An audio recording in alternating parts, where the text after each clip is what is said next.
Hello, welcome back to my channel. കുറേ നാളായില്ലേ നമ്മളമ്മ കണ്ടിട്ട്.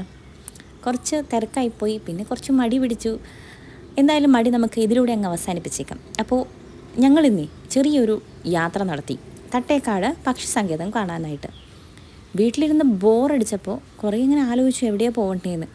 അങ്ങനെ ആലോചിച്ചെടുത്തൊരു തീരുമാനമാണ് പക്ഷി സങ്കേതം കാണാൻ പോകാനായിട്ട്. അങ്ങനെ ഞാനും ബാപ്പായും ആമയും ഉമ്മായും കൂടിയിട്ട് ഇറങ്ങി. ഇങ്ങോട്ട് രാവിലെ പോന്നു. രാവിലെ ഞങ്ങൾ പോയി കാഞ്ഞൂർ പോയി എയറോപ്ലെയിനൊക്കെ കണ്ടിട്ടാണ് കേട്ടോ ഇങ്ങോട്ട് വന്നത്. ഭയങ്കര ചൂടായിരുന്നു, ചൂടൊന്ന് സഹിക്കാൻ പറ്റാത്ത ചൂട്. അങ്ങനെ വെള്ളമൊക്കെ കുടിച്ച് ഒരുവിധം ഞങ്ങൾ ഇവിടെ എത്തി. ഇവിടെ ഫ്രണ്ടിൽ കുറച്ച് തിരക്കൊക്കെ ഉണ്ടായിരുന്നു. എന്നാലും നല്ല കാമായിട്ടുള്ളൊരു അന്തരീക്ഷമൊക്കെ ആയിരുന്നെങ്കിലും ഉള്ളിലോട്ട് കയറിയപ്പോൾ ഭയങ്കര ഡിപ്രസ്ഡ് ആയിപ്പോയിട്ടോ. കാരണം ഒരു 2-3-4 കൊല്ലം മുന്നേ ഞാനിവിടെ വന്നപ്പോൾ ഉള്ള സ്റ്റേജ് എങ്ങനെയാണോ അതിനൊക്കെ കുറച്ചുകൂടി മോശമായിട്ടുണ്ടെങ്കിലേ ഉള്ളൂ. ബെറ്റർ എന്ന് പറയാനായിട്ട് എനിക്കൊന്നും കണ്ടിട്ട് തോന്നിയില്ല കേട്ടോ. കാര്യം പറഞ്ഞ പക്ഷി സങ്കേതമാണെങ്കിൽ പോലും നമ്മൾ ലൈവായിട്ട് കാണുന്നതാണ് കൂടുതലും ഉള്ളത്. എന്നാലും ഇവിടെ ഇങ്ങനെ ഒരു സെറ്റപ്പ് അവർ സജ്ജീകരിച്ചിട്ടുള്ളത് കൊണ്ട് തന്നെ കുറച്ചുകൂടി അത് വിപുലീകരിക്കുന്ന നല്ലതായിരിക്കുമെന്ന് തോന്നി. ഇവിടെ കുറേ സ്കൂൾ കുട്ടികളൊക്കെ എക്സ്കർഷന് വേണ്ടിയിട്ട് വന്നിട്ടുണ്ടായിരുന്നു.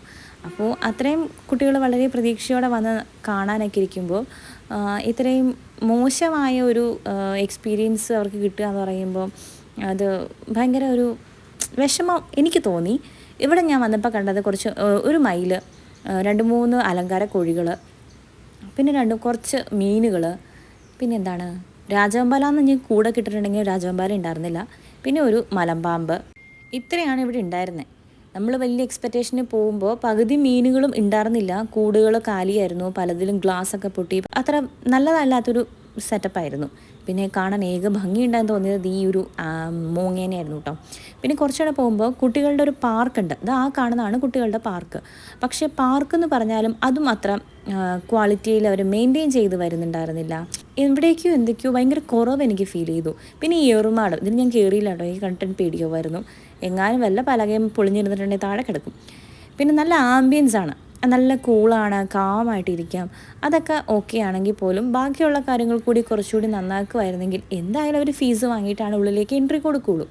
അപ്പോൾ ഇതിവിടെ നിന്ന് ബെറ്റർ ആക്കുകയാണെങ്കിൽ കുറച്ചുകൂടി നല്ലതായിരിക്കില്ലേ എന്ന് എനിക്ക് തോന്നി. ഇത് എൻ്റെ മാത്രം ഒപ്പീനിയനാണ്. ഇവിടെ പോയിട്ടുള്ളവർ, ഇത് എക്സ്പീരിയൻസ് ചെയ്തിട്ടുള്ളവരുണ്ടെങ്കിൽ കമൻറ്റ് ചെയ്യാൻ മറക്കരുത് കേട്ടോ. ഈ കാണുന്നത് ഇവിടുത്തെ ഔഷധത്തോട്ടമാണ് കേട്ടോ.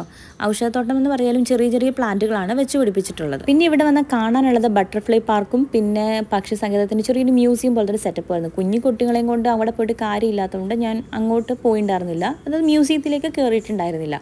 പിന്നെ പോയത് ഈ ബട്ടർഫ്ലൈ പാർക്കിലാണ്. അവിടെ ചെന്നപ്പോഴും ബട്ടർഫ്ലൈസ് ഒന്നും കാണാൻ കിട്ടില്ല, ഭയങ്കര കാട് കയറി മൂടിയൊരവസ്ഥയിലായിരുന്നു. പൂക്കളുണ്ടെങ്കിലാണല്ലോ പൂമ്പാറ്റകൾ വരുള്ളൂ, കാരണം അവിടെ പൂക്കളൊന്നും എനിക്ക് കാണാൻ കഴിഞ്ഞില്ലായിരുന്നു കേട്ടോ. ഈ കാണുന്നതാണ് മ്യൂസിയത്തിനുള്ളിലൊക്കെ നമ്മൾ കയറിയിട്ടില്ല. ചുറ്റും നല്ല കാടും അന്തരീക്ഷമൊക്കെ ആണെങ്കിൽ പോലും ഇവിടെ എപ്പോഴും നമ്മൾ പക്ഷികളെ ഒന്നും ലൈവായിട്ട് പോലും എക്സ്പെക്റ്റ് ചെയ്യാൻ പറ്റത്തില്ല കേട്ടോ. കാരണം വന്നെങ്കിൽ വന്നു, അങ്ങനെ ഒരു കണ്ടീഷനാണ്. ഓരോ സീസൺ അനുസരിച്ചാണ് ഓരോ പക്ഷികളും വരവും പോക്കും ഒക്കെ ചെയ്യുന്നത്. ഇങ്ങോട്ടുള്ള എൻട്രിക്ക് 50 രൂപ ആണ് ഫീസായിട്ട് കൊടുത്തിട്ടുണ്ടായിരുന്നത്. ആ കയറി 50 രൂപയ്ക്ക് വർത്തായിട്ടുണ്ടായിരുന്നത് ഈ ഒരു മയിൽ മാത്രമായിരുന്നു കേട്ടോ. ഇനി പോകുന്നവർക്ക് ഈ മയിലിനെ കാണാൻ പറ്റുമോയെന്നും ഉറപ്പൊന്നുമില്ല കേട്ടോ. കാരണം ഓരോ തവണയും ഓരോ ജീവികളുടെ എണ്ണത്തിൽ വിട്ട് കുറവ് വരുന്നത് കാണാറുണ്ട്. ഇവരുടെ റിവ്യൂസും അത് സാക്ഷ്യപ്പെടുത്തുന്നുണ്ട് കേട്ടോ.